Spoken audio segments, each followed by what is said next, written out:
সকল প্রশংসা আল্লাহ তাআলার জন্য, যে মহান রব্বুল আলামিন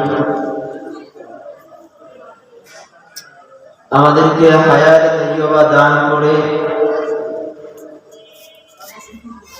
ঐতিহ্যবাহী দ্বীনি বিদ্যাপীঠ জামিয়া আরাবিয়া খাজা নঈনুদ্দিন মাদ্রাসার মাঠ প্রাঙ্গণে দ্বীনি মজলিসে আসার এবং বসার তৌফিক দান করেছেন। সেই মহান আল্লাহ তাআলার দরবারে সকলের শুকরিয়া আদায় করি। আলহামদুলিল্লাহ। দুরূদ ও সালাম পেশ করছি আকায়ে নামদার তাজের মদিনা হযরত মুহাম্মদ মুস্তাফা সাল্লাল্লাহু আলাইহি সাল্লামের উপর, যাকে সৃষ্টি না করলে পৃথিবীর কোন মাখলুককে আল্লাহ তাআলা সৃষ্টি করতেন না।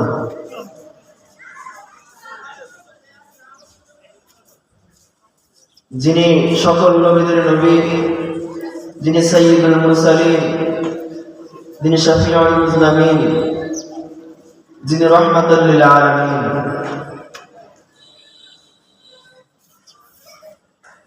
আমি খুতবার পড়ে নবীজির অসংখ্য হাদিস থেকে একটি হাদিস আপনাদের সামনে পেশ করেছি। হাদিসটি বর্ণনা করেছেন ইসলামের দ্বিতীয় খলিফা হযরত ওমর রাদিয়াল্লাহু তাআলা আনহু।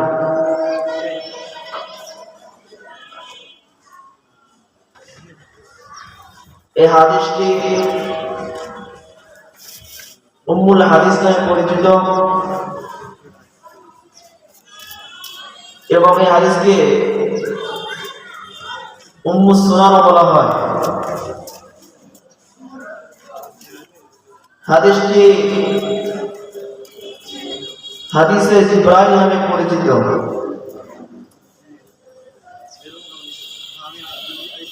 عن عمر بن الخطاب رضي الله تعالى عنه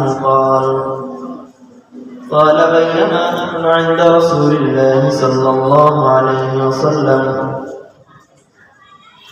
عمر بن الخطاب رضي الله تعالى عنه থেকে বর্ণিত, তিনি বলেন, আমরা কতিপয় সাথীগণ নবীর পাশে বসেছিলাম।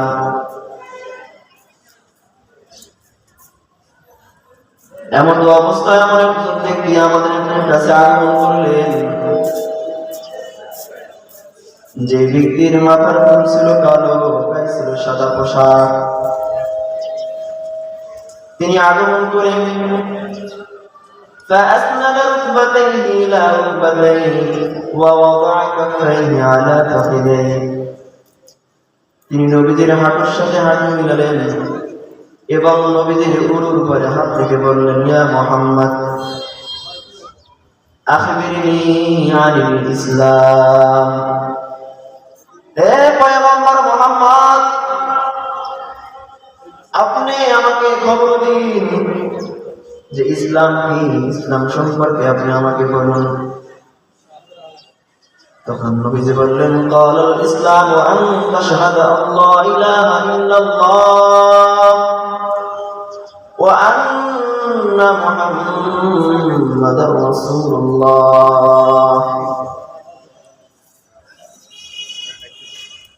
ইসলাম হলো সাক্ষী দেওয়াই যে আল্লাহ ছাড়া কোনো মাবুদ নাই, এক আল্লাহ, এবং হযরত মুহাম্মদ মুস্তাফা সাল্লাল্লাহু আলাইহি ওয়াসাল্লাম আল্লাহ তাআলার রাসূল। ওয়া তুকিমাস সালাত, এবং তোমার নামাজ কায়েম করা। ওয়া তুতিয়াজ যাকাত, এবং যাকাত প্রদান করা। ওয়া তাসুমা রমাদান, এবং তোমার রমজান মাসে রোজা রাখা। ওয়া তাহুজ্জাল বাইতা ইন ইসতাতা'তা ইলাইহি সাবিলা, এবং যদি তোমার সামর্থ্য থাকে তাহলে বাইতুল্লাহ ইবাদতের জন্য যাওয়া। এইটাই হলো ইসলাম। ইসলাম মানে আনুগত্য। ইসলামে যে প্রবেশ করে সে কেমন জোর একজন আনুগত্যওয়ালা বান্দা হয়ে যায়। আর যে ইসলাম গ্রহণ করে, যে ইসলামের মধ্যে প্রবেশ করে, তাকে বলা হয় মুসলিম। আর সেই হলো প্রকৃত মুসলমান। মান সালিমাল মুসলিমুনা মিন লিসানিহি ওয়া ইয়াদিহি, যার হাত এবং জিহ্বা থেকে অন্য মুসলমান কষ্ট পায় না। বর্তমান সমাজে এমন মানুষ পাওয়া খুব কঠিন, যার হাত থেকে অপর মানুষ কষ্ট পায় না, যার জিহ্বা থেকে অপর মানুষ কষ্ট পায় না, যার কথা থেকে অপর মানুষ কষ্ট পায় না। জারাহানিস সিনানি লা মাদিয়ান ওয়ালা ইয়ালতাম মা জারাহাল লিসান। তীরের আঘাত, তরবারির আঘাত একদিন শুকিয়ে যায়,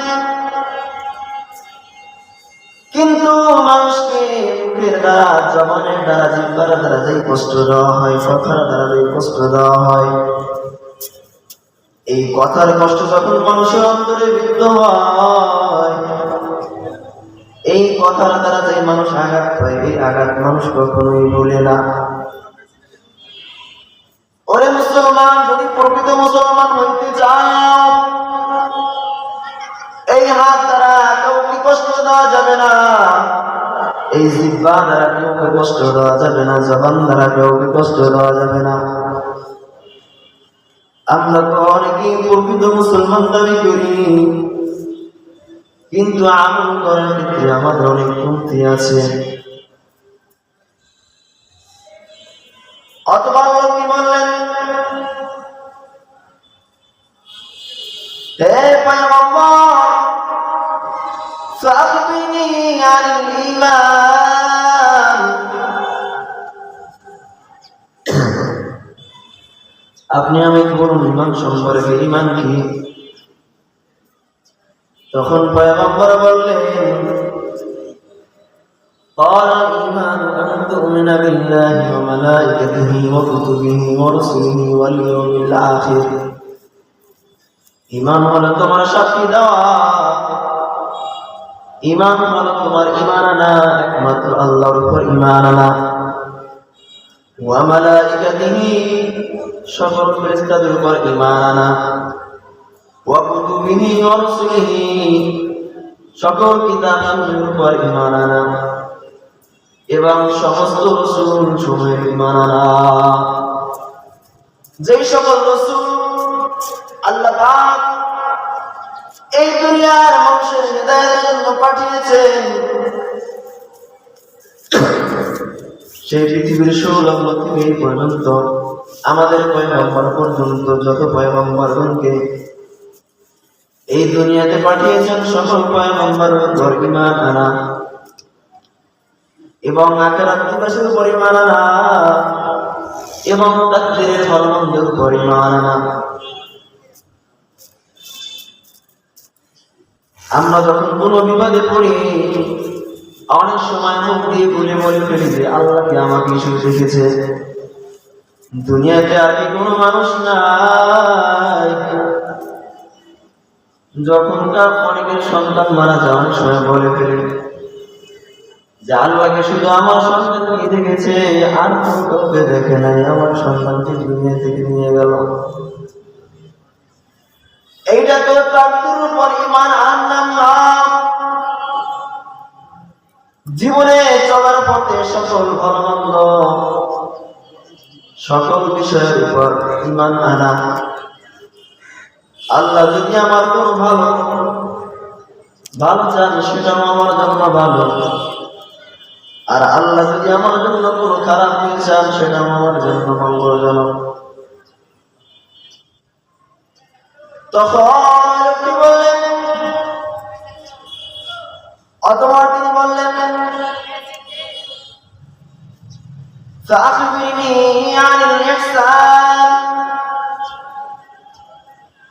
হে পয়গম্বর মুহাম্মদ আপনি আমাকে খবর দিন ইহসান সম্পর্কে ইহসান কি পয়গম্বর বললেন قال الإحسان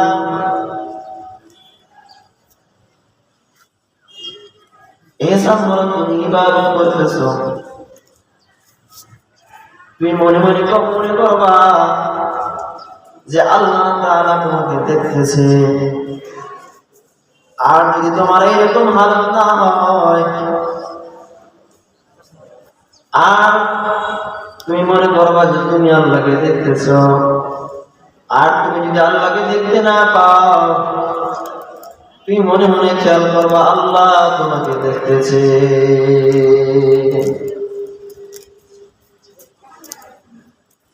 فإن لم تكن تراه فإنه يراك আল্লাহ তোমাকে দেখতেছে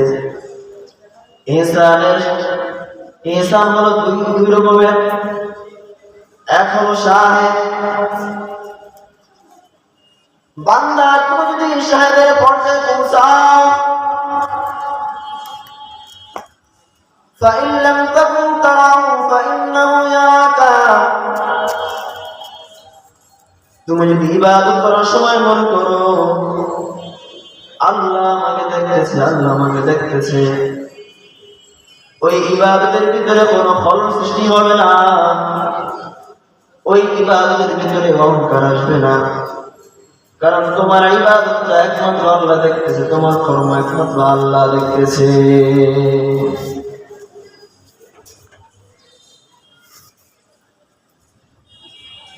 তখন জিবরাইল আলাইহিস সালাতু ওয়াস সালাম আবার বললেন হে পয়গম্বর فأخبرني عن الساعة আপনি আমাকে খবর দিন কিয়ামত সম্পর্কে কিয়ামত কখন হবে তখন নবীজি বললেন قال ما المسؤول عنها بأعلم من السائل যে আমাকে প্রশ্ন করেছে এই সম্পর্কে সে আমার থেকে ভালো অবগত আছেন তখন তিনি বললেন فأخبرني عن أماراتها হে পয়গম্বর সাল্লাল্লাহু আলাইহি ওয়াসাল্লাম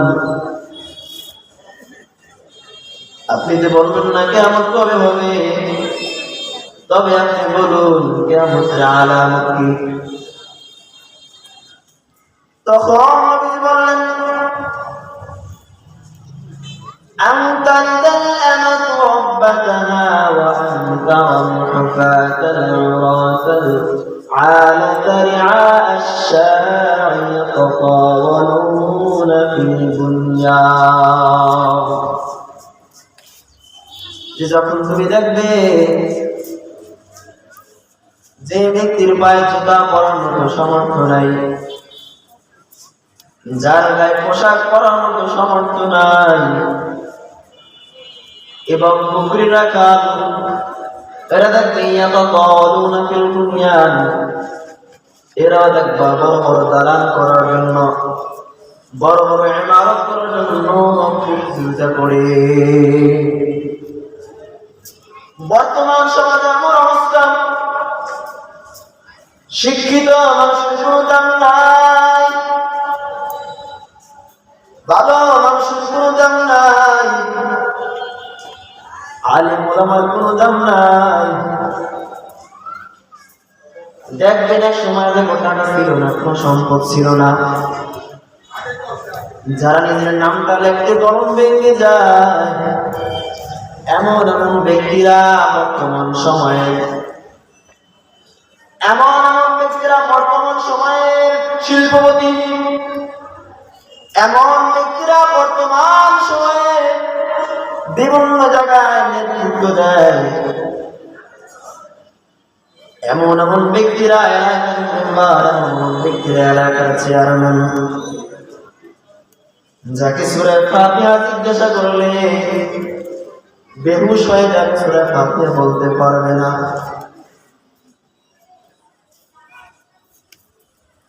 এই ব্যক্তি এলাকার ভিতরে দাপট দেখায় শিক্ষিত মানুষের উপরে টর্চার করে। আপনি যখন দেখবেন কিয়ামতের আগ মুহূর্তে সন্তান পিতা মাতাকে কষ্ট দেয়, সন্তান পিতা মাতাকে পরিচয় দেয় না, আনতারিদাল আমাতু রাব্বাতাহা, দাসী তার মালিককে প্রসব করবে। মুহাদ্দিসগণ বলেন দাসী তার মালিককে প্রসব করবে এর মানে হলো দাসী যেই মালিককে প্রসব করবে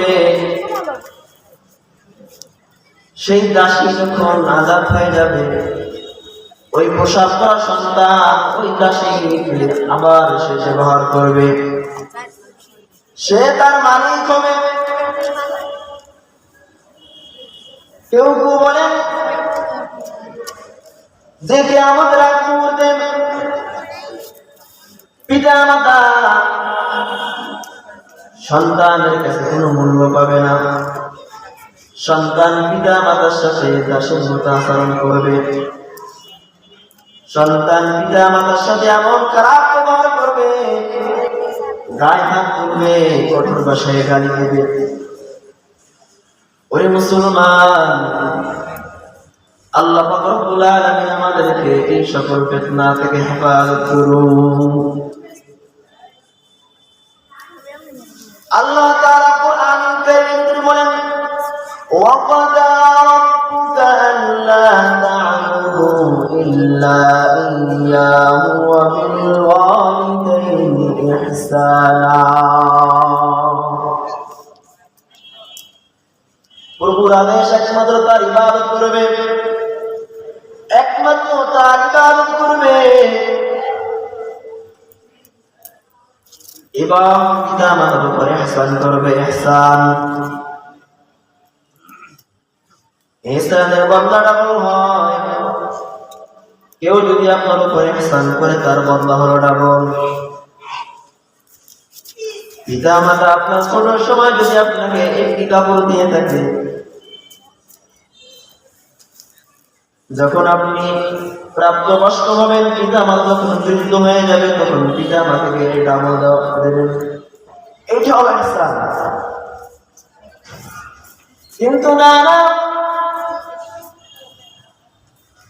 সন্তান যখন অনেক বড় হয়ে যায়, সন্তান যখন প্রাপ্তবয়স্ক হয়ে যায়, ওই পিতা মাতা যখন বৃদ্ধ হয়ে যায়,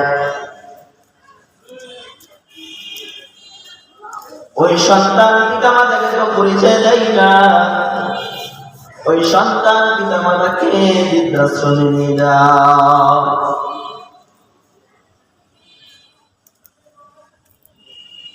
এমন সংবাদ শোনা যায়,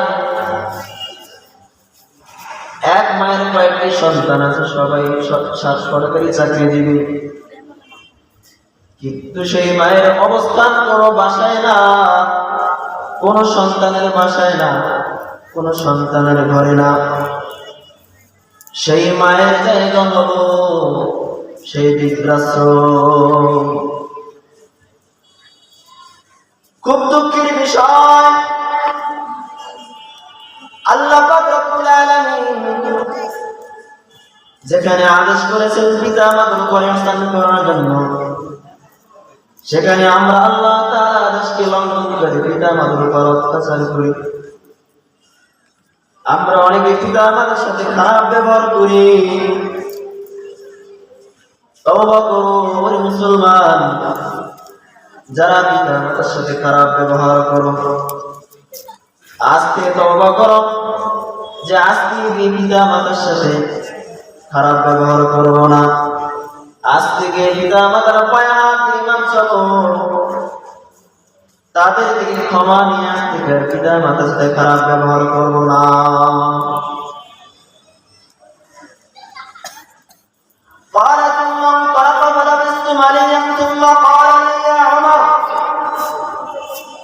যখন ওই প্রশ্নকারী প্রশ্ন করে চলে গেল,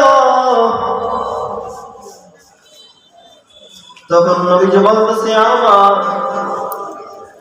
তুমি কি জানো এই ব্যক্তিকে? তখন ওমর ইবনুল খাত্তাব রাদিয়াল্লাহু তাআলা আনহু বললেন আল্লাহু আ'লাম, আল্লাহু ওয়া রাসূলুহু আ'লাম, একমাত্র আল্লাহ এবং তার রাসূল জানেন যে এই ব্যক্তিকে যে এত সময় আপনাকে প্রশ্ন করেছিল এবং আপনি তার জবাব দিয়েছিলেন। তখন নবীজি বললেন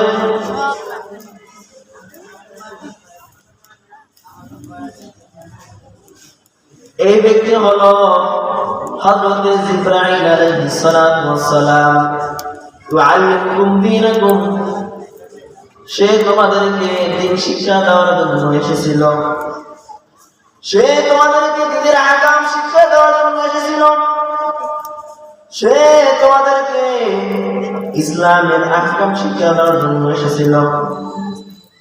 আল্লাহ পাক রব্বুল আলামিন আমাদের সকলকে যে সকল কথাগুলো বললাম আমাকে এবং আপনাদের সবাইকে আমল করার তৌফিক দান করুন, আমিন। আসসালামু আলাইকুম ওয়া রাহমাতুল্লাহি ওয়া বারাকাতুহু।